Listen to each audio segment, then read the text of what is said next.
నమస్కారం D news కి స్వాగతం. ముందుగా ఈనాటి ముఖ్య అంశాలు. విజయవాడలో ఘనంగా జరిగిన వ్యూహం సినిమా పార్ట్ 1 రిలీజ్ వేడుక. అంగరంగ వైభవంగా జరిగిన ఈ ఈవెంట్ లో పాల్గొన్న వైసీపీ మంత్రి రోజా. ప్రజా సమస్యలు పట్టించుకోకుండా కేంద్రంలోని నరేంద్ర మోదీ ప్రభుత్వం మతతత్వ రాజకీయాలకు పాల్పడుతోందని ఆరోపించిన ఇండియన్ లాయర్స్ యూనియన్ జాతీయ ఉపాధ్యక్షులు సుంకర రాజేంద్ర ప్రసాద్. ఏ ఒక్క వినియోగదారుడు నష్టపోకుండా అవగాహన కల్పిస్తూ కన్స్యూమర్ కమిషన్ అన్ని ప్రాంతాల్లో అవగాహన సదస్సులు ఏర్పాటు చేయడం జరిగిందన్న consumer commission president Nelapudi Chiranjeevi. ప్రముఖ దర్శకుడు ఆర్జీవి తీసిన వ్యూహం సినిమా పార్ట్ 1 డిసెంబర్ 29వ తేదీన థియేటర్స్ లోకి రానుంది. ఇప్పటికే ప్రమోషన్స్ జరుగుతూ ఉండగా తాజాగా విజయవాడలో ప్రీ రిలీజ్ వేడుక నిర్వహించారు. అంగరంగ వైభవంగా జరిగిన ఈ ఈవెంట్లో వైసీపీ మంత్రి రోజాతో పాటుగా మల్లాది విష్ణు, ఎంపీ నందిగం సురేష్, మాజీ మంత్రి వెల్లంపల్లి తదితరులు పాల్గొన్నారు. వ్యూహం చిత్ర ప్రీ రిలీజ్ ఈవెంట్ పై మంత్రి రోజా మాట్లాడారు. వ్యూహకర్త ఆర్జీవీకి అభినందనలు తెలియజేశారు. బెజవాడ గడ్డ మీద పుట్టిన ముద్దు బిడ్డ ఆర్జీవీ శివ నుంచి కంపెనీ వరకు సినిమాలు తీసి బెజవాడ నుంచి ముంబై వరకు తన సత్తాను చాటిన వ్యక్తి వర్మ అన్నారు. ఆర్జీవీ అంటేనే ఒక సంచలనం. వ్యూహం టైటిల్ ప్రకటించగానే సైకిల్ పార్టీ షేక్ అయిపోయింది. ఆర్జీవీ డైరెక్టర్ అనగానే పచ్చ పార్టీ నేతల ప్యాంట్లు తడిచిపోయాయి అన్నారు. చంద్రబాబు కుట్రలు కుతంత్రాలకు జగన్మోహన్ రెడ్డికి మధ్య జరిగిన సంఘర్షణే ఈ వ్యూహం. ఎందుకు పనికి రాని పప్పు లోకేష్ కూడా పవన్ సీఎంగా పనికి రాడని చెప్పారు. రాజమండ్రి సెంట్రల్ జైలుకెళ్లి బాబుకి మద్దతు పలికి తనతో పాటు తన వర్గానికి పవన్ కళ్యాణ్ వెన్నుపోటు పొడిచారు. చంద్రబాబు ఎన్నో కుట్రలు చేశాడు. ఎలాగైనా వ్యూహం సినిమాని ఆపాలి అనుకుంటున్నారు. అయితే వ్యూహం చిత్రాన్ని ఆపలేరు. 2024లో జగనన్న విజయాన్ని కూడా ఆపలేరు అని మంత్రి రోజా చెప్పుకొచ్చారు. జగనుడి మౌన దీక్ష జనం కోసం కార్య దీక్ష. నా వెనక ఉండే నీకు అర్థం కాదు తమ్ముడు. తన ఊపు చూస్తుంటే ఏదో కొత్త పార్టీ పెట్టేసేలా ఉన్నాడు. క్షౌరం అయితే గాని వివరం తెలియదని ఊరికే అనలేదు పెద్దలు. నువ్వు నా గురించి రాష్ట్రం అంతా తిరిగి ప్రచారం చేయాలి. మీకొక ఆకర్షణీయమైన ప్యాకేజీని ఇస్తా. ఏ ఒక్కరిని వదలకుండా టార్గెట్ చేయండి. నువ్వు మార్పు తేగలిగే ఆ పదవిని గెలవడమే నీ ముఖ్య టార్గెట్ అవ్వాలి.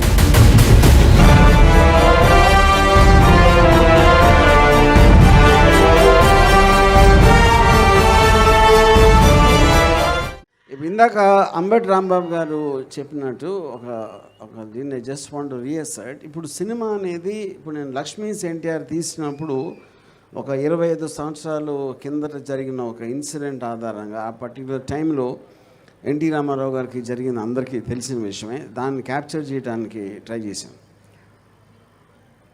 కానీ ఇది హిస్టరీ కాదు. ఇది ఎప్పుడో 20-30 సంవత్సరాల క్రితం జరిగిన కథ. ఇప్పుడు జరుగుతున్న, మొన్న జరిగిన, నిన్న జరిగిన, ఇప్పుడు జరుగుతున్న కథని ఇలాంటి ఆస్పెక్ట్ అనేది ఇంతవరకు వరల్డ్ హిస్టరీలో ఎప్పుడు రాలేదు నాకు తెలిసి.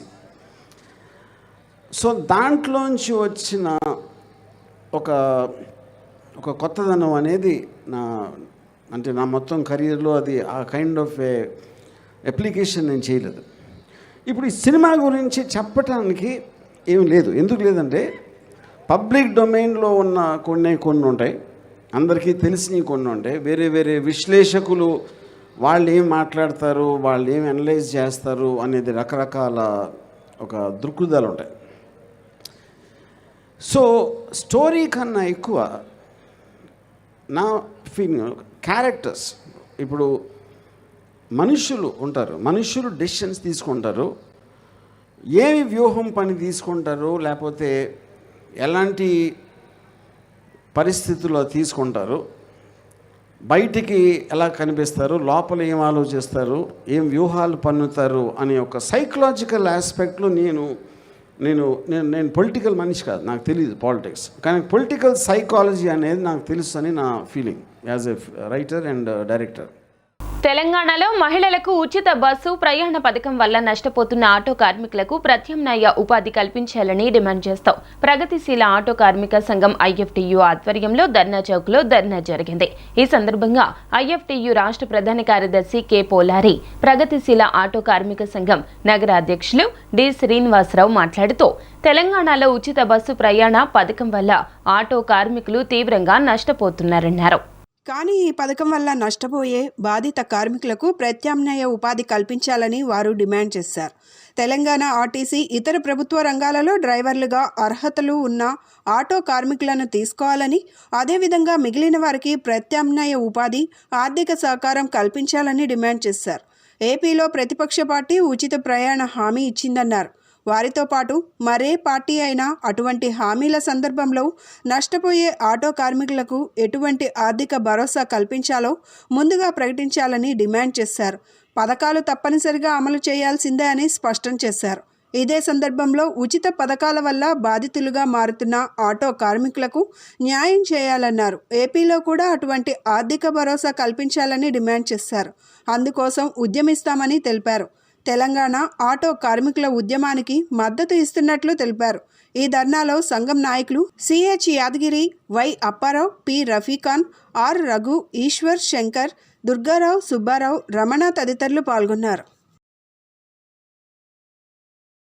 తెలంగాణలో అధికారంలోకి రాకముందు కాంగ్రెస్ పార్టీ అధికారంలోకి వస్తే మహిళలకి ఫ్రీ బస్ అనేటువంటి వాగ్దానం చేసింది. మరి అధికారంలోకి వచ్చిన మరుక్షణమే దాన్ని అమలులోకి తీసుకొచ్చే పరిస్థితి ఉంది. అదే నోటుతోటి ఆటో కార్మికులు అందరూ ఆదుకుంటాం, ప్రతి ఆటో కార్మికుడు 12,000 రూపాయలు ఇస్తామని చెప్పి ఇచ్చినటువంటి హామీని తొంగలో తొక్కారు. ఇప్పటి వరకు ఆ దిశగా ఆలోచన చేసే పరిస్థితి లేదు. మరి అక్కడ ఉన్నటువంటి లక్షలాది మంది ఆటో కార్మికులకి సంఘీభావంగా ఆంధ్రప్రదేశ్లో ఉన్నటువంటి ఆటో కార్మికులతో ఆటో కార్మికులకి సంఘీభావం తెలపాలని చెప్పి ఈరోజు ధర్నా యొక్క ముఖ్య ఉద్దేశం. అదేవిధంగా ఆంధ్రప్రదేశ్లో కూడా టీడీపీ అధికారంలోకి వస్తే మహిళలకు ఫ్రీ బస్ అనేటువంటిది వాగ్దానం చేశారు. ఎన్నికల మేనిఫెస్టో కూడా పెట్టారు. రేపు పొద్దున అధికారంలోకి వస్తే మీరు మహిళలకు ఫ్రీ బస్సు పెట్టే క్రమంలో ఈ రవాణా రంగం మీద ఆధారపడేటువంటి లక్షలాది ఆటో కార్మికులు ఏం చేయదలుచుకున్నారు? వాళ్ళకి ప్రత్యామ్నాయం ఏంటి? ఇప్పటికే రవాణా రంగం కుదేలయ్యే పరిస్థితి, కరోనా వచ్చిన కానీ కుదేలైపోయే పరిస్థితి ఉంది. వాళ్ళు సకాలంగా కిస్తులు కట్టే పరిస్థితి లేదు. ఫైనాన్స్ వడ్డీలు వేస్తున్న పరిస్థితి, కుటుంబాలు ఆత్మహత్యలు చేసుకుంటూ ఉన్నాయి. తక్షణం ఆదుకోవాల్సిన పరిస్థితి ఉంది. ఆ విధంగా పార్టీలు కూడా రిప్రజెంట్ ఇవ్వదలుచుకున్నాం. ఐఎఫ్టీనగా ఇప్పటికైనా కానీ మీరు ఎన్ని పథకాలు ఇచ్చినా ఇబ్బంది లేదు, కానీ ఆ పథకాల ద్వారా నష్టపోతున్నటువంటి ఎవరైతే ఉన్నారో ఆ వర్గాన్ని కాపాడాల్సిన పరిస్థితి కూడా ఈ పార్టీకి, ప్రభుత్వాలకు ఉంది. ఆ దిశగా ఆలోచన చేయాలని చెప్పేసి మీడియా ద్వారా విజ్ఞప్తి చేస్తారు. లేని పరిస్థితుల్లో మొత్తం కార్మిక వర్గాన్ని, కార్మిక సంఘాన్ని కూడా కట్టి భవిష్యత్తులో ప్రతి ఉద్యమం చేపడతామని చెప్పేసి మీడియా ద్వారా ప్రభుత్వాన్ని, పార్టీలు హెచ్చరించుకున్నాం. విద్యార్థులు అవకాశాలను అందిపుచ్చుకోవాలని, తమ ప్రతిభను ఉపయోగించి సమాజ అభివృద్ధికి పాటుపడాలని భారత్ జర్మనీ దౌత్య కార్యాలయం అంబాసిడర్ స్కూల్ పూర్వ విద్యార్థి హరీష్ పర్వతనేని కోరారు. నైపుణ్యాలను అభివృద్ధి పరుచుకునేందుకు పాఠశాల ఒక మంచి శిక్షణ కేంద్రమన్నారు. విద్యార్థులకు నాణ్యమైన విద్యను అందించే సంస్థగా ఎన్ఎస్ఎం పబ్లిక్ స్కూల్ను తీర్చిదిద్దడంలో ఎంతో మంది కృషి ఉందన్నారు. విజయవాడ పడమటిలోని ఎన్ఎస్ఎం పబ్లిక్ స్కూల్ స్వర్ణోత్సవాలు అత్యంత ఘనంగా ముగిశాయి. ప్రిన్సిపల్ రాయప్పరెడ్డి అధ్యక్షతన జరిగిన వేడుకల్లో భారత్ జర్మనీ దౌత్య కార్యాలయం ambassador Harish Parvathaneni, brothers of Saint Gabriel assistant general Pratap Reddy, Shine Alex, Montfort brothers of Saint Gabriel, superior general brother John Kallakaral, doctor A V Naresh బాబు, కేఎన్విఆర్ కృష్ణన్ రాజు తదితరులు పాల్గొన్నారు. అనంతరం చదువు, క్రీడల్లో ప్రతిభ కనపరిచిన విద్యార్థులకు బహుమతులు ప్రదానం చేశారు. విద్యార్థులచే ఏర్పాటు చేసిన పలు సాంస్కృతిక కార్యక్రమాలు అలరించాయి.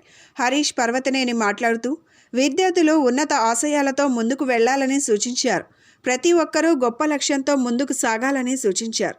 విజయవాడ నగరంలో ఎన్ఎస్ఎం స్కూల్ స్వర్ణోత్సవాల జరుపుకోవడం అభినందనీయమని తెలిపారు. స్కూల్ భవిష్యత్తులో మరింత పేరు గడించాలని ఆకాంక్షించారు. విద్యార్థులు కూడా ఉన్నత స్థానంలో ఉండి మంచి పనులు చేసి ఆదర్శంగా ఉండాలన్నారు. పూర్వ విద్యార్థులు మాట్లాడుతూ కొంతమంది ప్రత్యక్షంగా, మరికొందరు వర్చువల్గా స్వర్ణోత్సవ వేడుకల్లో పాల్గొన్నారని తెలిపారు. ఎన్ఎస్ఎం స్కూల్ విజయవంతంగా 50 సంవత్సరాలు పూర్తి చేసుకోవడంలో అందరి కృషి ఉందని వారందరికీ కృతజ్ఞతలు తెలిపారు.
President of the Golden Jubilee celebrations, Reverend Brother John Clerical, the Superior General of the International Congregation of the Montfort Brothers, Rome, Italy, for his continued presence with us during these 3 days of Golden Jubilee celebrations.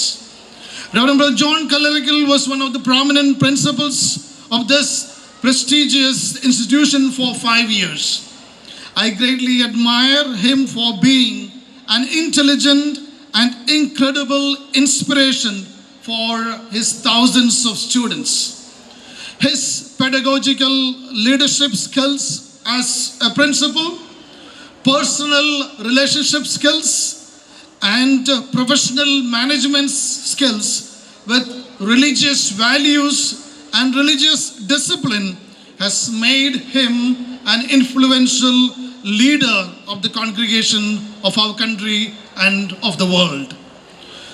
My heart is filled with gratitude since yesterday for our chief guest, Honorable Ambassador of India to the Federal Republic of Germany, respected Sri Harish Paravathaneni, IFS. You are a renowned alumnus of NSM. NSM public స్కూల్లో నేను 83 batch pass out స్టూడెంట్ని. School ఇయర్స్లో స్టూడెంట్గా ఇక్కడ ఎన్నో ఏళ్ళు చదువుకున్నాను. ఈ సంవత్సరం ఈరోజు 50th anniversary golden Jubilee celebrations జరుగుతున్నాయి స్కూల్వి. బ్రదర్ ప్రిన్సిపల్ గారు నన్ను పిలిచారు. నేను బెర్లిన్ నుంచి ఈ మహోత్సవంలో పాల్గొనడానికి రావడం జరిగింది. పర్సనల్గా నాకు ఇది ఎంతో ఆనందకరమైన దినం. ఈ స్కూల్ వల్ల విజయవాడలో నాలాగా ఎంతోమంది స్టూడెంట్స్ ఇక్కడ చదువుకొని క్యారెక్టర్ బిల్డ్ చేసుకుని ఎంతో పైకి ఎదిగారు. ఈ కమ్యూనిటీలో ఈ స్కూల్ చాలా ఇంపార్టెంట్ కంట్రిబ్యూషన్ చేసింది విజయవాడకి. I want to express my deep appreciation to the school and for all the contribution they have made for the students. Thank you. మాజీ ప్రధాని పివి నరసింహారావు వర్ధంతి కార్యక్రమం 33వ డివిజన్ సత్యనారాయణపురంలో నిర్వహించారు. ఈ సందర్భంగా మాజీ MLA bonda Uma, division president Vijay Kumar ఆయన విగ్రహానికి పూలమాలలు వేసి నివాళులర్పించారు. అనంతరం వారు మాట్లాడుతూ పివి నరసింహారావు అందించిన సేవలు గుర్తు చేశారు. ఆర్థిక సంస్కరణలు తెచ్చిన గొప్ప మేధావి ఆయన అంటూ కితాబిచ్చారు.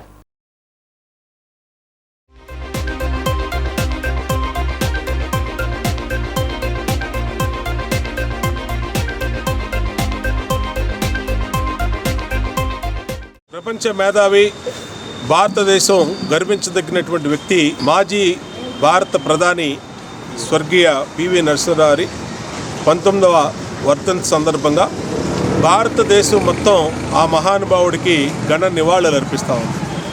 ఈరోజు తెలుగుదేశం పార్టీ తెలుగువాడిగా ఆ మహామనిషి భారతదేశంలో ఆయన తెచ్చినటువంటి ఆర్థిక సంస్కరణల పుణ్యమే ఈ రోజున భారతదేశం అన్ని రంగాల్లో ముందుకెళ్తూ ఉంది. ఆ రోజు మేధావిగా అయినటువంటి తీసుకొచ్చినటువంటి సంస్కరణలు, తర్వాత వచ్చినటువంటి మన్మోహన్ సింగ్ గారు, తర్వాత వచ్చినటువంటి ప్రధానులు కొనసాగించడం వల్ల ఇవాళ భారతదేశం అన్ని రకాలుగా ముందుకెళ్తూ ఉంది. ప్రపంచంలోనే అత్యధిక ధనవంతులైనటువంటి శక్తిగా భారతదేశం 2047కి మారబోతుందనంటే ఆనాడు పివి నరసింహారావు వేసినటువంటి పునాదులు, ఆర్థిక పునాదులు, ఆర్థిక సంస్కరణలు, అలాగే దేశంలో ఈ రోజున రోడ్లు అనేక సంస్కరణలు వాళ్ళు మనం అనుభవిస్తున్నామంటే ఆ మహానుభావుడు తీసుకొచ్చినటువంటి సంస్కరణల వల్ల మరి ఫారెన్ ఇన్వెస్ట్మెంట్స్ కానీ, అలాగే ఇక్కడి నుంచి మన ఆర్థిక పరంగా భారతదేశం అత్యున్నత స్థానంలో వైపు వెళ్తుందో కానీ. సత్యనారాయణపురం 33వ డివిజన్ నందు స్వర్గీయ భారతదేశ మాజీ ప్రధాని, ఆర్థిక సంస్కరణల సృష్టికర్త, బహుముఖ ప్రజ్ఞాశాలి, అపర చాణక్యుడిగా పేరు పొందిన స్వర్గీయ శ్రీ పాములపర్తి వెంకట నరసింహారావు గారి 19వ వర్ధంతి కార్యక్రమం ఈరోజు గిరివీధిలోని ఆయన కాంస్య విగ్రహం దగ్గర తెలుగుదేశం పార్టీ 33 డివిజన్ కమిటీ తరఫున మాజీ శాసనసభ్యులు పోలిట్ బ్యూరో సభ్యులైన శ్రీ బోండా ఉమామేశ్వర్ గారు ముఖ్య అతిథిగా హాజరై ఘన నివాళులు ఇవ్వడం జరిగింది. ఈ సందర్భంగా ఆ యొక్క మహానాడిని మనం ఒకసారి గుర్తుకు తెచ్చుకోవడం మా తెలుగువారిగా మనందరి బాధ్యత. ఆయన పెట్టిన ఆర్థిక సంస్కరణల చలవ వల్లే ఈరోజు భారతదేశం ఈ విధంగా ముందుకు సాగుతోందని మనం తెలుసుకుంటున్నాం. గత టీడీపీ ప్రభుత్వ హయాంలో అనర్హులకే అవార్డులు దక్కాయని ఎఫ్డీసీ చైర్మన్ పోసాని కృష్ణ మురళి మండిపడ్డారు. Andhra Pradesh film TV theatre development corporation ఆధ్వర్యంలో నంది నాటకోత్సవాలు ఘనంగా ప్రారంభమయ్యాయి. బీసీ వెల్ఫేర్, సినిమాటోగ్రఫీ, సమాచార శాఖ మంత్రి చెల్లుబోయిన వేణుగోపాలకృష్ణ, ఎఫ్డీసీ చైర్మన్ పోసాని కృష్ణమురళి నాటకోత్సవాలను ప్రారంభించారు. ఈ సందర్భంగా పోసాని కృష్ణమురళి మాట్లాడుతూ నంది అవార్డులలో గతంలో తనకు అన్యాయం జరిగిందన్నారు. వైఎస్ జగన్ ప్రభుత్వం వచ్చాక నన్ను చైర్మన్ చేశారని చెప్పారు. అర్హులైన వారికి మాత్రమే నంది అవార్డులు అందిస్తున్నాం. కళాకారులకు గుర్తింపునిచ్చే ప్రభుత్వం వైఎస్ఆర్సీపీ ప్రభుత్వం మాత్రమేనని ఆయన వ్యక్తం చేశారు. నాటక రంగాన్ని అన్ని విధాలుగా ప్రోత్సహించడమే ప్రభుత్వ లక్ష్యమని చెప్పారు.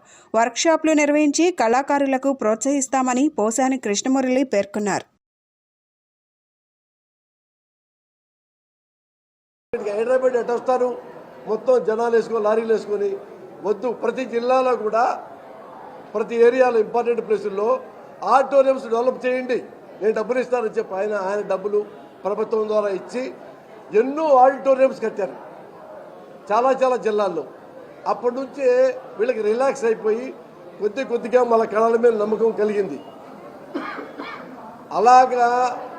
అలాంటి ఆ మహానుభావుడి పేరు మీదే ఆ వైఎస్ఆర్ రంగస్థల పురస్కార అవార్డు 5 లక్షలు పెట్టడం జరిగింది. ఇది ఫస్ట్ టైం ఇట్స్ కైండ్. 5 లక్షలు పెట్టడం, 5 లక్షలు పెడితే డబ్బులు ఎక్కువ లెక్క కాదు, అంటే వాళ్ళకున్న విలువను పెంచడం కోసం. వీళ్ళంత గొప్పవాళ్ళు కళాకారులు ఎంతో కష్టపడి వస్తారు అని ఇలాంటి విధానాలు ఈ ప్రభుత్వంలో కూడా వైఎస్ఆర్ గారు ఏం చెప్పారు, అలాగే జగన్ గారు కూడా మాకు అలాగే అడ్వైజ్ చేయడం జరిగింది. ఆయన చెప్పిన హామీతోనే నేనేం చెప్పబోతున్నానంటే, మీకు వర్క్షాపులు మొత్తం పెట్టండి మురళి అని చెప్పాడు. వర్క్షాపులు మొత్తం, ఎందుకంటే వీళ్ళు వస్తున్నారు, వాళ్ళు పెద్దవాళ్ళు అయిపోతున్నారు. 70 ఏళ్ళు, 80 ఏళ్ళు, 85, 86 ఏళ్ళు వాళ్ళు కూడా జడ్జీలు ఉన్నారు ఇప్పుడు మన దాంట్లో. ఒక ఇతనికి 86, ఒక ఇతనికి 84.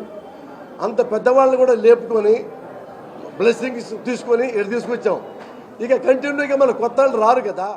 ప్రజా సమస్యలను పట్టించుకోకుండా కేంద్రంలోని నరేంద్ర మోదీ ప్రభుత్వం మతతత్వ రాజకీయాలకు పాల్పడుతుందని ఇండియన్ లాయర్స్ యూనియన్ జాతీయ ఉపాధ్యక్షులు సుంకర రాజేంద్ర ప్రసాద్ ఆరోపించారు. ప్రజల్ని విభజించి పాలిస్తూ లబ్ధి పొందేందుకు చూస్తున్నారంటూ ధ్వజమెత్తారు. కార్పొరేటర్ హిందుత్వ ఫాసిజం పుస్తక ఆవిష్కరణ సభ విజయవాడ ప్రెస్ క్లబ్ లో జరిగింది. ఈ కార్యక్రమానికి సీనియర్ న్యాయవాదులు సుంకర రాజేంద్ర ప్రసాద్ హాజరై పుస్తకాన్ని ఆవిష్కరించారు. అనంతరం మీడియాతో మాట్లాడుతూ కేంద్రంలోని బీజేపీ ప్రభుత్వం దుర్మార్గపు విధానాలు అవలంబిస్తోందని మండిపడ్డారు.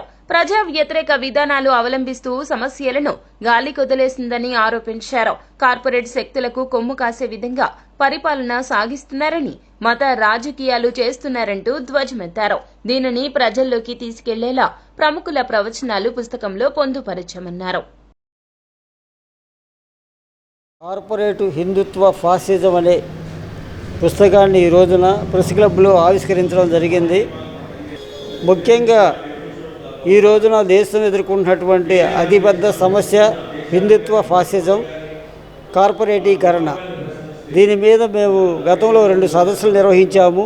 ఆ సదస్సులో ప్రధానంగా ఇప్పుడు ప్రసాద్, ఎన్ వేణుగోపాలు, వరలక్ష్మి, రమేష్ పట్నాయక్ ఇటువంటి మేధావుల చేత రాయించి ఈ పుస్తకాన్ని ఈ రోజున ఇక్కడ ఆవిష్కరించాము. ప్రధాన ఉద్దేశం ఈ దేశంలో సామ్రాజ్యవాద పెట్టుబడిదారులతో కుమ్మక్కైనటువంటి హిందుత్వ ఫాసిజం అంటే ప్రధానంగా నరేంద్ర మోడీ, అమిత్ షా ఇద్దరు కూడా దేశంలో ఉన్నటువంటి మైనారిటీలుగా ఉన్న క్రైస్తవుల్ని, ముస్లింలని ఊచకోతకొస్తున్నాడు. అలాగే కమ్యూనిస్టులపై అనేక రకాల కుట్ర కేసులు పెడుతున్నారు, ప్రజాస్వామికవాదుల మీద కుట్ర కేసులు పెడుతున్నారు. దేశాన్ని మొత్తాన్ని కూడా ఫాసిజం వైపు ఈ రోజున పాలకవర్గాలు తీసుకెళ్తూ ఉన్నాయి. ప్రశ్నించే హక్కు లేదు, మాట్లాడే హక్కు లేదు. రచయితలని, కవులు, కళాకారులని, ఆఖరికి జర్నలిస్టుల మీద కూడా కుట్ర కేసులు, ఓబా కేసులు, ఎన్ఐఏ దాడులు చేస్తున్నారు. కాబట్టి ఇది చాలా ఫాసిజం వైపు ఈ దేశం వెళ్ళిపోతుంది. దీనికి వ్యతిరేకంగా అందరూ గొంతు ఇప్పాలని మేధావులు రాసినటువంటి పుస్తకాన్ని కార్పొరేట్ హిందుత్వ ఫాసిజం అనేది ఈ రోజున మేము ఆవిష్కరించాము. అనేక మంది వక్తలు ఆయా సందర్భాల్లో మాట్లాడినటువంటి విషయాలని వ్యాసాల రూపంలో తయారు చేసి ఈ పుస్తకాన్ని ప్రచురించడం జరిగింది. ఈరోజు మన దేశ పరిస్థితిని కనుక ఒకసారి మనం పరిశీలించినట్లయితే దేశ ప్రజలు, సామాన్య ప్రజలు వాళ్ళు ఎదుర్కొంటున్నటువంటి సమస్యల్ని పట్టించుకోకుండా లేని సమస్యలను సృష్టించి మనోభావాల పేరిట లేదు మెజారిటైన్ మతం యొక్క అందరూ లొంగి ఉండాలి అనేటువంటి ఒక ఉద్దేశంతో ప్రజలు ఎలా ఉండాలి అనేటువంటిది, ఈ భారతదేశంలో ఉన్నటువంటి భిన్నత్వంలో ఉన్నటువంటి ఏకత్వాన్ని కాకుండా మొత్తం ఏకశిలలాగా తయారు చేయాలి అనేటువంటిది అనేక ప్రయత్నాలు జరుగుతున్నటువంటి విషయాలు కూడా మనం గమనిస్తూ ఉన్నాం. ప్రజల దైనందిన సమస్యల మీద చర్చ జరగదు, అనవసరమైనటువంటి విషయాలు మీద విపరీతమైనటువంటి చర్చ జరుగుతూ యువత ఎదుర్కొనేటువంటి సమస్యలను కానివ్వండి, ఇతరులు ఎదుర్కొనేటువంటి సమస్యలను ఏం పరిష్కరించడానికి ప్రయత్నించని ప్రభుత్వాలు, అదేవిధంగా కార్పొరేట్ శక్తులతో కుమ్మక్క ఏ విధంగా దేశాన్ని దోచి కార్పొరేట్ శక్తులకు పెడతా ఉన్నది అనేటువంటిది మనం అర్థం చేసుకోవాల్సిన అవసరం ఉంది. ఎలక్ట్రల్ బాండ్ రూపేణా పాలక పార్టీ బీజేపీకి వేల కోట్ల రూపాయలు చందాలు వస్తూ ఉంటాయి. లక్షల కోట్ల రూపాయలని కార్పొరేట్ శక్తులకి ఏంటంటే రాయితీల రూపేణా ఇస్తున్నటువంటి ఘటనలు కూడా మనం చూస్తూ ఉన్నాం. ఏదైనా వస్తువు కొన్నప్పుడు వస్తువు సరిగ్గా లేకపోయినా, సరిగ్గా పని చేయకపోయినా వినియోగదారుల కమిషన్కు వచ్చి ఫిర్యాదు చేసే అవకాశం ప్రతి ఒక్క వినియోగదారుడు కలిగి ఉంటాడని consumer commission president Nelapudi Chiranjeevi తెలిపారు. ప్రతి ఒక్క వినియోగదారుడు నష్టపోకుండా అవగాహన కల్పిస్తూ కన్స్యూమర్ కమిషన్ అన్ని ప్రాంతాల్లో అవగాహన సదస్సులు ఏర్పాటు చేయడం జరుగుతుందన్నారు. డిసెంబర్ 24 జాతీయ వినియోగదారుల సదస్సు కార్యక్రమంలో భాగంగా కన్స్యూమర్ కమిషన్ ఆధ్వర్యంలో కన్స్యూమర్ కోర్టు ప్రాంగణంలో అవగాహన సదస్సు ఏర్పాటు చేయడం జరిగింది. ఈ సందర్భంగా ఆయన మాట్లాడుతూ వినియోగదారులు వారు కలిగి ఉన్నటువంటి హక్కుల గురించి వారికి తెలియచేయడానికి ఈ అవగాహన సదస్సు ఏర్పాటు చేయడం జరిగిందన్నారు. వినియోగదారుడు తమ పోరాటానికై న్యాయస్థానాన్ని ఆశ్రయించినప్పుడు 5 లక్షల లోపు ఎటువంటి ఖర్చులు ఉండవని చెప్పారు. డిసెంబర్ 24 జాతీయ వినియోగదారుల అవగాహన సదస్సు దానిలో భాగంగా ఈరోజు మా కన్జ్యూమర్ కమిషన్లో ఈ కార్యక్రమాన్ని ఏర్పాటు చేయడం జరిగింది. దీంట్లో భాగంగా వినియోగదారులకు అవగాహన కల్పించడానికి కన్జ్యూమర్ ప్రొటెక్షన్ యాక్ట్ 2019 ప్రకారం వాళ్ళకి ఏమేమి హక్కులు ఉన్నాయి, దేనిపైన అవగాహన కల్పించాలి అన్న దానిపైన ఇక్కడ అవగాహన సదస్సును ఏర్పాటు చేశాము. ప్రతి వస్తువు కొన్న ప్రతి ఒక్కరు కూడా వినియోగదారులుగానే ఉంటారు. వాళ్ళకి ఎటువంటి సేవా లోపంలో కానీ తర్వాత ఏదైనా రిపేర్లు అలాంటి విషయంలో వినియోగదారుడికి సరైన సహకారం చేయకపోయినప్పుడైతే వాళ్ళ మీద చర్య తీసుకోవడానికి ఈ వినియోగదారుల కమిషన్కి వచ్చి వాళ్ళకి జరిగినటువంటి నష్టాన్ని పరిహారాన్ని పొందడానికి ఛాన్స్ ఉంటుంది. దీనికి చాలా తక్కువ మొత్తంలోనే కోర్టు ఫీజులు కానీ అన్నీ ఉంటాయి. సుమారు 5 లక్షల వరకు కూడా మీకు ఎటువంటి కోర్టు ఫీజు ఉండదు. 5 లక్షల నుంచి 10 లక్షల వరకు 200 రూపాయలతో మీకు జరిగినటువంటి నష్టాన్ని అది ఎంతైనప్పటికీ కూడా మీరు పొందవచ్చు. అది మీరు ఉదాహరణకు మీరు ఏదైనా సెల్ ఫోన్ కొన్నా, టీవీ కొన్నా, తర్వాత రియల్ ఎస్టేట్ ఏదైనా ప్లాట్ కొన్నా, అపార్ట్మెంట్లో బిల్డింగ్ కొన్నటువంటి వాళ్ళు ఇచ్చిన ప్రామిస్ని, వాళ్ళు ఇచ్చినటువంటి దాన్ని ఏదైనా వైలేషన్ ఉన్నప్పుడు దాన్ని మీరు దానికి జరిగిన నష్టాన్ని కానీ దాని యొక్క డిలే కానీ మీరు ఈ కన్జ్యూమర్ కమిషన్ ద్వారా మీరు పొందవచ్చు. దీన్ని కన్జ్యూమర్ కమిషన్లో తక్కువ కాల వ్యవధిలోనే మీకు న్యాయం జరుగుతుంది. నేషనల్ కన్జ్యూమర్స్ డే సందర్భంగా వినియోగదారుల అవగాహన ఫౌండేషన్ విఏఎఫ్ మరియు ఎన్టీఆర్ డిస్ట్రిక్ట్ కన్జ్యూమర్ కమిషన్ 2 వారితో జాయింట్ అవగాహన కార్యక్రమం చేస్తున్నాం కన్జ్యూమర్ రైట్స్ అవేర్నెస్ మీద. అలాగే కన్జ్యూమర్ రైట్స్ ప్రొటెక్షన్ యాక్ట్ 2019 ఏదైతే వచ్చిందో దాని మీద ప్రతి ఒక్క వినియోగదారుడికి కూడా అవగాహన ఉండేటట్టు ఈ సెషన్ పెడతాం. ఆ రైట్స్లో ఉన్నటువంటి 7 ఫండమెంటల్స్ ఏంటి, అలాగే సెక్షన్ 2 కన్జ్యూమర్ ఎవరు, ఎలా ఫైల్ చేయాలి, కేసు ఫైలింగ్ ఎలా చేయాలి, జడ్జిమెంట్కి ఎన్ని రోజులు పడుతుంది, ఇక్కడ కొంతమంది న్యాయవాదులు ఉచిత న్యాయ సలహాలు ఇవ్వడానికి కన్జ్యూమర్ పరంగా ఎంపానల్ అయ్యారు. అలాగే మా వినియోగదారుల అవగాహన ఫౌండేషన్ తరఫున కూడా మాకు లీగల్ ప్యానల్ ఉంటాం. వారిని కూడా మేము రైతులు ఎవరైతే అధిక ధరలకి విత్తనాలు కానివ్వండి, పెస్టిసైడ్స్ ఇవన్నీ కొని మోసపోతున్నారు వారందరూ కూడా మేము మా సంస్థ తరఫున ఉచితంగా కేసు ఫైలింగ్ చేయడం అలాగే కేసు వాదించడం కూడా జరుగుతుంది. మరి మొన్న ఈ మధ్యనే రీసెంట్గా సీసీ నెంబర్ 36/2022లో కూడా ఇన్సూరెన్స్ కేసులో బాధితులకి న్యాయం చేస్తూ జడ్జిమెంట్ ఇవ్వడం జరిగింది. అలాగే క్రెడిట్ కార్డ్ స్వైప్ చేస్తే 2% ఛార్జ్ చేస్తున్నారు కొంతమంది రీటైల్ షాప్స్. వారికి కూడా అగేన్స్ట్గా సీసీ నెంబర్ 142/2021 ఏదైతే ఉందో దాని ప్రకారం కూడా అది కరెక్ట్గా జడ్జిమెంట్ రావటం. అట్లాగే కోవిడ్ కేసులో ఇన్సూరెన్స్ లాగా ఇబ్బంది పడుతున్నటువంటి కొంతమంది కన్జ్యూమర్ కేసెస్. నగరంలోని నోవోటెల్ హోటల్లో government bar relaunch. Red Bowl pan Asian రెస్టారెంట్ను hotel MD Valluripalli Varun, joint managing director Valluripalli Varsha ప్రారంభించారు. సరికొత్తగా యువతతో పాటు ప్రొఫెషనల్స్కు అనుకూలంగా గవర్నమెంట్ బార్ను రూపుదిద్దడం జరిగిందన్నారు. నగరంలోని నోవోటెల్ హోటల్లో government bar relaunch, Red Bowl pan Asian రెస్టారెంట్ను ప్రారంభించారు. Novotel hotel MD Valluripalli Varun, joint managing director Valluripalli Varsha ribbon cut చేసి జ్యోతి ప్రజ్వలన చేసి ప్రారంభించారు. అనంతరం వారు మాట్లాడుతూ సరికొత్తగా యువతతో పాటు ప్రొఫెషనల్స్ కూడా అనుకూలంగా గవర్నమెంట్ బార్ను తీర్చిదిద్దడం జరిగిందన్నారు. కొత్త మెనూ, ఫర్నిచర్, డిజైన్తో అందుబాటులోకి తీసుకొచ్చామన్నారు. స్టార్టర్స్ నుంచి మెయిన్ కోర్స్ వరకు ఇంటర్నేషనల్ మెనూ అందుబాటులోకి తెచ్చామన్నారు. హోటల్ జనరల్ మేనేజర్ సుదర్శన్ మాట్లాడుతూ గవర్నమెంట్ బార్లో మెనూను మార్చామని చెప్పారు. Red Bowl restaurant pan Asian look తీసుకొచ్చామన్నారు. Thai, Japanese, Chinese, Mexican, Singapore, Malaysian food విజయవాడలోనే దొరుకుతుందని తెలిపారు. ప్రముఖ చెఫ్స్తో విభిన్న రకాల విదేశీ వంటకాలను ప్రజలకు అందిస్తున్నామని తెలిపారు.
Today you're witnessing a launch of our gourmet bar.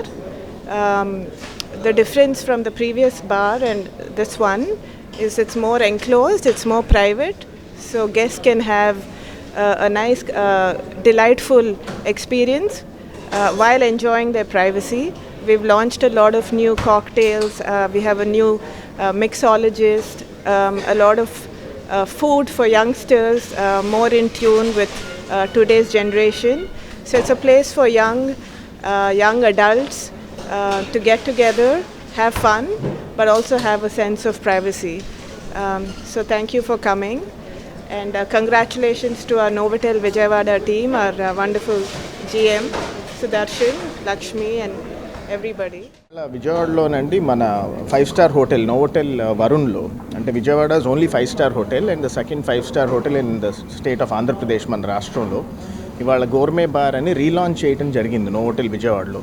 అంటే కొత్త మెన్యూతో అనమాట. ఇవాళ చూసేటువంటి యూత్ కానీ కుర్రవాళ్ళకి ఇష్టం ఉన్నట్టుగా అండ్ ఆల్సో ప్రొఫెషనల్స్ హోటల్కి విజిట్ చేసే గెస్ట్లందరికీ కూడా ఇంటర్నేషనల్ మెన్యూ తీసుకొస్తూ కొద్దిగా మోర్ అంటే లైటింగ్తో వెంటిలేషన్తో అని బ్రైట్గా ఏర్పాటు చేయడం జరిగింది, డిజైన్ చేయడం జరిగింది గోర్మే బార్ని. అది మళ్ళీ విజయవాడ ప్రజలకి, టూరిస్ట్స్కి, స్టేట్కి వచ్చే వాళ్ళందరికీ అనౌన్స్ చేయడానికి ఈ కార్యక్రమం ఏర్పాటు జరిగింది. కొత్త మెన్యూ, కొత్త ఫర్నిచరు, కొత్త డిజైన్ ఎలిమెంట్స్తో ఇవాళ గోర్మే బార్ అని నోవోటెల్ విజయవాడ బారులో మొదలుపెట్టాం. సో ఎక్కడ లేనటువంటి కాక్టైల్ మిక్సెస్ కానీ, పేస్ట్రీస్ కానీ, కేక్స్ అని, క్యానపీస్ అని, స్మాల్ ఫింగర్ ఫుడ్స్ అంటారు, స్టార్టర్స్ నుంచి మెయిన్ కోర్స్ వరకు మొత్తం వైడ్ స్ప్రెడ్ మెన్యూ అనమాట. అన్ని పదార్థాలు ఉండే మెన్యూ, ఇంటర్నేషనల్ మెన్యూ లాంచ్ చేయడం జరిగింది వాళ్ళ మన విజయవాడలో. Thank you.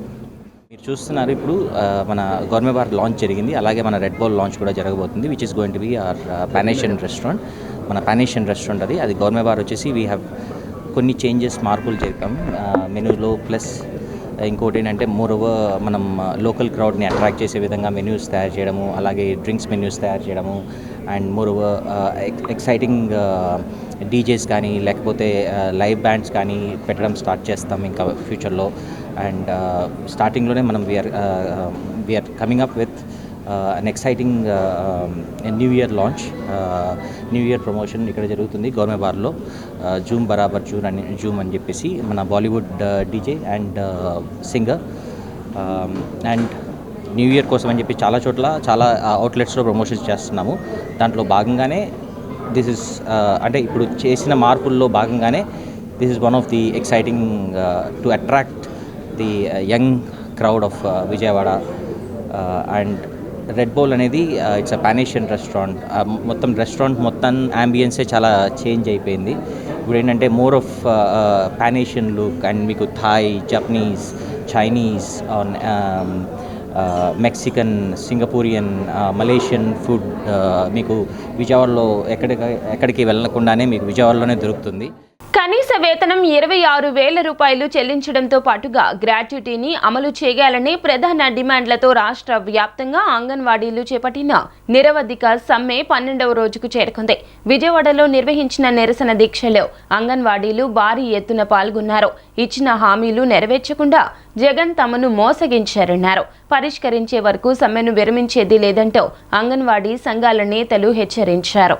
ప్రతిపక్ష నేతగా జగన్ ఇచ్చిన హామీలను అమలు చేయడంతో పాటు దీర్ఘకాలంగా పెండింగ్లో ఉన్న తమ సమస్యలు పరిష్కరించాలని కోరుతూ రాష్ట్ర వ్యాప్తంగా అంగన్వాడీలు చేపట్టిన నిరవధిక సమ్మె రోజురోజుకు ఉధృతమై 12వ రోజుకు చేరింది. సమ్మెలో భాగంగా ధర్నా చౌక్లో అంగన్వాడీలు నిరసన దీక్ష చేపట్టారు.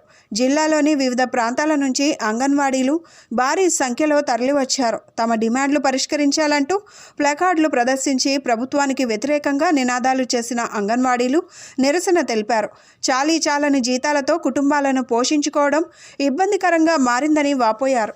ఇచ్చిన హామీలను అమలు చేయకుండా జగన్ 4.5 ఏళ్లుగా అంగన్వాడీలను మోసం చేశారని వారు దుయ్యబట్టారు. ప్రభుత్వ బెదిరింపులకు బెదిరేది లేదని, తమ సమస్యలు పరిష్కరించే వరకు సమ్మెను కొనసాగిస్తామని అంగన్వాడీలు హెచ్చరించారు.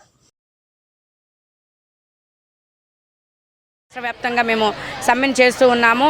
అయినా సరే ఇప్పటివరకు కూడా ప్రభుత్వం వారు స్పందించకుండా మా వేతనాల సమస్య కానీ అలాగే గ్రాట్యుటీ సదుపాయం గురించి ఎటువంటి చర్చలు జరపట్లేదు. ఏదైతే 60 సంవత్సరాల నుంచి 62 సంవత్సరాలు మనకి రిటైర్మెంట్ బెనిఫిట్ ఇచ్చారో, అలాగే 40 నుంచి 45 నుంచి 50 సంవత్సరాలు హెల్పర్స్ ప్రమోషన్కి ఇచ్చారో, అవి ఏవి కూడా వర్కర్స్కి ఇప్పుడు ప్రజెంట్ ఉపయోగపడే అయితే కాదండి. ఎందుకంటే మేము ఇప్పుడు కడుపు నిండా ఆరోగ్యం తింటేనే కదా రేపొద్దున 62 సంవత్సరాలు బతికుండేది. మరి ఇప్పుడు ఇచ్చే 11,500 తోటి మేము తిని 62 సంవత్సరాలు ఎలా బతకగలము? దానివల్ల గవర్నమెంట్కి ఉపయోగం తప్ప మా అంగన్వాడీ వర్కర్లకు, హెల్పర్లకు, మినీలకు ఎవరికి ఉపయోగం లేదు. కాబట్టి మేము మెయిన్గా డిమాండ్ చేస్తాం. మేము ఇచ్చిన 12 డిమాండ్లో మెయిన్ డిమాండ్, ఫస్ట్ డిమాండ్ మా కనీస వేతనం అమలు చేయాలి. అలాగే రెండోది సుప్రీంకోర్టు తీర్పుకు గ్రాట్యుటీ ఇవ్వాలని. ఈ 2 డిమాండ్లు పరిష్కరించేంత వరకు కూడా మా సమ్మెను కొనసాగిస్తాము. మేము ఇప్పటి వరకు కూడా ప్రశాంతంగా రోజుకొక రూపంలో మా నిరసన తెలియజేస్తున్నాము. ఇప్పటికైనా సరే ప్రభుత్వం వారు స్పందించి ఈ పండగ సమయంలో, క్రిస్మస్ సమయంలో మీరు ప్రభుత్వం వారు స్పందించాలి. మీరిచ్చి ఏదైతే మాకు కనీస వేతనాలకు సంబంధించి ప్రకటన చేస్తారో ఆ ప్రకటన ద్వారా మా కుటుంబాల్లో వెలుగులు నింపాలని ప్రభుత్వం వారిని కోరుతున్నాము. లేని పక్షంలో మా సమ్మెను ఇంకా ఉధృతం చేస్తామని తెలియజేస్తున్నాం. హైదరాబాద్ నుండి విజయవాడ వచ్చారు నారా లోకేష్, ప్రశాంత్ కిషోర్. ఎయిర్పోర్ట్ నుంచి ఒకే వాహనంలో అక్కడి నుంచి లోకేష్, ప్రశాంత్ కిషోర్ వెళ్లిపోయారు. గత ఎన్నికల్లో వైసీపీ విజయంలో కీలక పాత్ర పోషించిన ప్రశాంత్ కిషోర్ ఇప్పుడు లోకేష్ వెంట నడవడం హాట్ టాపిక్ గా మారుతోంది.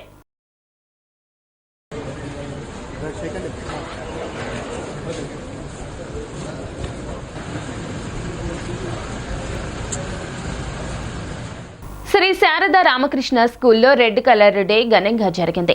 ఎల్కేజీ విద్యార్థులకు ప్రకృతిలోని రంగులు పరిచయం చేయాలనే ఉద్దేశ్యంతో ఈ కార్యక్రమాన్ని నిర్వహించినట్లు స్కూల్ ప్రిన్సిపల్ సాయి రామ్ ప్రసాద్ తెలిపారు. ముక్కోటి ఏకాదశి, సెమీ క్రిస్మస్ వేడుకలు కలిపి స్కూల్లో చేసినట్లు ఆయన తెలిపారు. గాంధీనగర్లోని శ్రీ శారదా రామకృష్ణ స్కూల్లో రెడ్ కలర్ డే నిర్వహించారు. ఈ కార్యక్రమంలో సిబ్బంది, విద్యార్థులు ఎంతో ఉత్సాహంగా పాల్గొన్నారు. కార్యక్రమాన్ని ఉద్దేశించి school principal Sairam Prasad, LKG teacher మాట్లాడుతూ ప్రతి సంవత్సరం ఏదో ఒక కలర్ డే నిర్వహిస్తామని, ఈ సంవత్సరం రెడ్ కలర్ డే చేశామని అన్నారు. రంగుల ప్రత్యేకత విద్యార్థులకు అవసరమని అన్నారు.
మా శారదా రామకృష్ణ విద్యాలయంలో రెడ్ కలర్ డే అంటే ఎల్కేజీ పిల్లలకి ఈ ప్రకృతిలో లభించే అనేక రకాలైనటువంటి రంగులను పరిచయం చేసేటటువంటి యాక్టివిటీ ఓరియంటెడ్ లెర్నింగ్లో భాగంగా ఈ రెడ్ కలర్ డేని సెలబ్రేట్ చేస్తున్నాం. అలాగే భారతదేశ వ్యాప్తంగా ఒక నెల రోజుల పాటు ఫెస్టివ్ సీజన్ స్టార్ట్ అవుతుంది. అందులో భాగంగా మొదటగా మనకి ఇవాళ ముక్కోటి ఏకాదశి, అలాగే క్రిస్టమస్ డేస్. అందుకని మా పిల్లలతో మేము Santa Claus competition and red colour competition ఈ రెండింటిని ఆర్గనైజ్ చేయడం జరిగింది. దీంట్లో ఏంటంటే నేర్చుకుంటూ చదువుకోవడం, ఈ యొక్క కాన్సెప్ట్తో దీన్ని చేయడం జరిగింది. దీన్ని సహకరించినటువంటి మా ఎల్కేజీ మేడం సుజాత గారు, అలాగే మిగతా ఉపాధ్యాయుని బృందం అంతా కూడా, అలాగే పేరెంట్స్ అందరికి కూడా మేము ఈ క్రిస్టమస్ శుభాకాంక్షలు తెలియజేస్తూ ఉన్నాను. పిల్లలందరూ కూడా ఆనందోత్సాహాలతో పండుగ సెలబ్రేట్ చేసుకోవాలని కోరుకుంటున్నాను. ప్రతి ఇయర్ ఒక కలర్ డే సెలబ్రేట్ చేస్తాము. అలాగే ఇక ఈ year red colour day celebration చేస్తున్నాము. సెలబ్రేషన్ అంటేనే పండుగ అంటే ఒక్కరితో అవ్వదు. అది చాలామంది అంటే టీచర్స్, స్టూడెంట్స్ అందరూ కలిసి చేసే పండుగ ఇది. మా స్కూళ్ళలో జరుపుతాము. రెడ్ కలర్ అంటే భారత స్త్రీకి నుదుటిన కుంకుమ అలంకరణగా, దుర్గాదేవికి ఇష్టమైన కలర్గా, త్యాగానికి ఇది గుర్తు. అందుకే మేము పిల్లలకి ఈ కలర్ని మేము పరిచయం చేస్తాం. మన హ్యూమన్ బాడీలోని ఉండేదే రెడ్ కలర్ బ్లడ్ మూలాన రెడ్ కలర్ డే సెలబ్రేషన్ ద్వారా పిల్లలకి రెడ్ కలర్ని పరిచయం చేస్తాం. వార్తలు ముగించే ముందు ముఖ్య అంశాలు మరోసారి. విజయవాడలో ఘనంగా జరిగిన వ్యూహం సినిమా పార్ట్ 1 రిలీజ్ వేడుక అంగరంగ వైభవంగా జరిగిన ఈ ఈవెంట్లో పాల్గొన్న వైసీపీ మంత్రి రోజా. ప్రజా సమస్యలు పట్టించుకోకుండా కేంద్రంలోని నరేంద్ర మోదీ ప్రభుత్వం మతతత్వ రాజకీయాలకు పాల్పడుతోందని ఆరోపించిన ఇండియన్ లాయర్స్ యూనియన్ జాతీయ ఉపాధ్యక్షులు సుంకర రాజేంద్ర ప్రసాద్. ఏ ఒక్క వినియోగదారుడు నష్టపోకుండా అవగాహన కల్పిస్తూ కన్స్యూమర్ కమిషన్ అన్ని ప్రాంతాల్లో అవగాహన సదస్సులు ఏర్పాటు చేయడం జరిగిందన్న consumer commission president Nelapudi Chiranjeevi. D News సమాప్తం. నమస్కారం.